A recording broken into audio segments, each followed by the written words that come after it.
On my last series, I came out to the park and enjoyed nature for a little bit, and it was so refreshing to come out last time to the park. I decided to come out again, and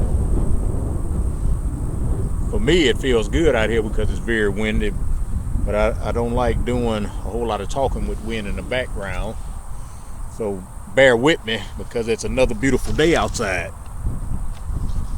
And today I just want to talk a little bit about the images that we see of black folks on television.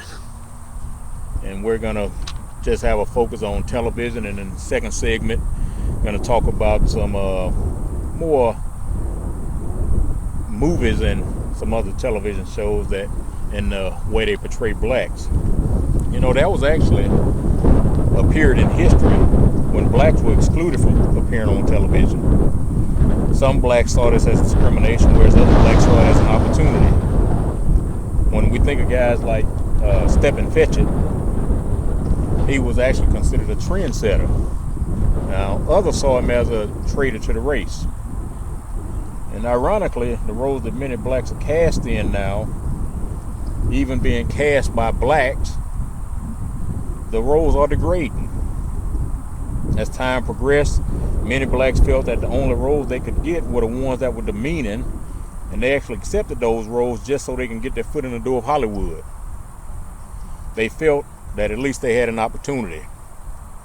And some blacks had no desire to become part of the negative imagery and decided to go an entirely different route and produce their own shows.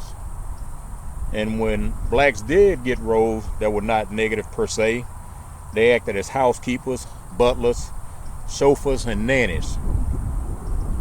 And these would be roles that were considered in line with many of the positions black were supposed to have held in society during that time. It's supposed to be a portrayal of what we were qualified to do for the most part. Now, never mind that from the year 1867 to 1917, black business ownership went from 4,000 business owners to 50,000 business owners. So why didn't we have any movies portraying those images of black folks? We actually had a black baseball league. Why was there never a movie talking about the black sports franchises? There were no black movies. Well, I'm not going to say black movies, but there were no movies that were really produced that showed the many successful black communities around the nation. It wasn't just Tulsa and Black Wall Street, Greenwood, and Tulsa, Oklahoma that was successful. There were plenty prominent black neighborhoods around the nation. But just like now, back then, television had a job to do. And that job was to let blacks know that they had a place in society, and they were trying to reinforce that place by casting blacks in roles that were degrading. They even mocked blacks by casting white characters in blackface and then acted like total buffoons on the screen. Now, what many in society don't know is that there was a point in history where white folks painted their faces black because it was a depiction of esteeming the black race. Because the black face was considered one that was actually closest to God. And how many different versions of slave movies do we need to see to reinforce our inferiority? I mean, I don't even watch slave movies. You know, people told me 12 Years a Slave was one I probably needed to sit down and watch. I just don't have the mentality to stomach it anymore. You know, I saw enough of that stuff over the years. It seemed like that's all we're good at producing. If it's not a slave movie, it's something degrading. So, you know, it becomes real hard for me to stomach that type of stuff on a continual basis. You know, it's just like drinking milk and eating garlic and onions at the same time you're drinking milk. It's going to upset your stomach. Now, if we to be honest with ourselves, we would have to admit that slave movies do a masterful job of creating more anger and hatred, and makes all of us feel a certain kind of way. And it creates resentment. Now, we saw on television that Cleopatra was played by white Elizabeth Taylor. Now, research proves that Cleopatra was actually black. And if you're old enough, and they still play it from time to time throughout the years, we saw Charlton Heston play White Moses. And research and biblical accounts prove that Moses was black. In the 1950s, they actually produced a television show called The Lone Ranger. And from time to time, you can catch some of those reruns on TV as well. And he had a sidekick named Tonto. And as we continue to find out history, we see that the original Lone Ranger was a black guy named Bass Reeves. And Bass Reeves was so bad, he was actually sent to capture the most hardened criminals of his day. Donny Osmond, some of you old enough to remember when Donny and Marie Osmond used to come on TV. But Donny Osmond even played Jesus in a stage play. Now, if television can create these false images and have society believe them, what makes you think that they would not distort other black history when there was no such thing as television? Even with all of her movie performances, Halle Berry won an Academy Award for playing a part where she's sexually degraded by Billy Bob Thornton. Of all on-screen actors, she gets Billy Bob. Her acting in the movie was nothing spectacular. The movie wasn't even that good either. You know, she ends up having a relationship with the prison guard who worked at the prison where her husband was given the death penalty. In the movie, the guard's his father verbally degraded her the entire movie.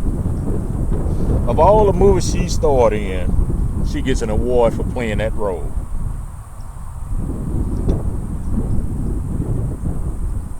Denzel Washington actually received an award, the Academy Award, for his role as Lonzo in Training Day. He got it for playing a crooked, thugged out cop.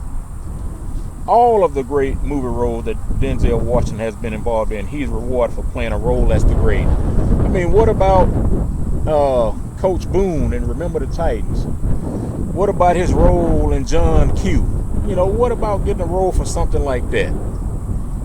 You know, but he had to get an award for a role that placed black men in a negative image. Now, in Hollywood's defense, they did try to counter the criticism the following year, because there was some backlash about Denzel receiving an award for that role. And so what Hollywood did the following year, they cast Kurt Russell in a movie called Dark Blue, where he was a corrupt cop, but the damage had already been done. It's amazing that the black actors that did win Academy Awards had to win them in less than positive roles. It's unfortunate. You know, Hollywood, or as the former rap group Public Enemy would say, or would they not, they went from portraying Washington as a corrupt cop to further destroying a black male image through feminization. In 2011, 3 movies came out that portrayed black men in dresses. Big Mamas, Like Father, Like Son, Medea's Big Happy Family, and Skank Robbers all came out, and black men in dresses were the focal point. When was the last time we actually saw white male emasculated in Hollywood to that degree? You know, sure, the movie Milk came out talking about Harvey Milk, but that was based on a true story. In the year 2007, Hairspray and St. Trinians came out. And in 2011, Jack and Jill came out. Do you remember the men in those movies being feminized at all? Even though they had some female type roles?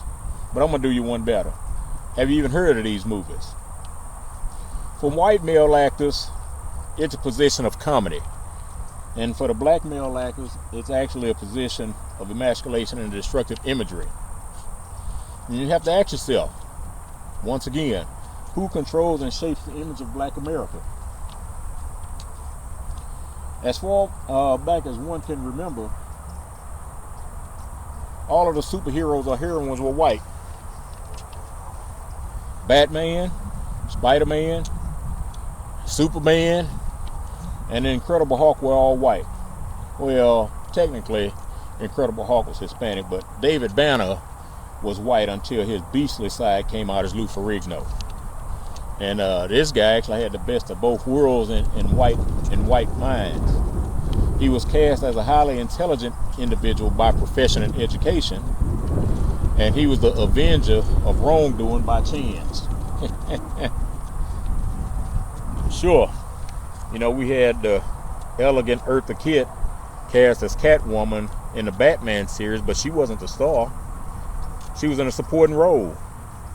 Later on, that was shows like The $6 Million Man, The Bionic Woman, and Wonder Woman, all with white faces, of course. Even though the A-Team had 4 main characters, the leader and the thinker of the group was white, and the brute of the group was black. He didn't have to think at all. What did shows like this say to America? They said that all of the good, educated, rich, and suave people in society had white skin. I mean, you got to admit, Bruce Wayne was about as suave as they come. The first time one could probably think of a black superhero was when Brown Hornet was inserted into Fat Albert and the Cosby Kids, which was a cartoon. Even then, he was an offshoot of the Green Hornet, which was a white guy.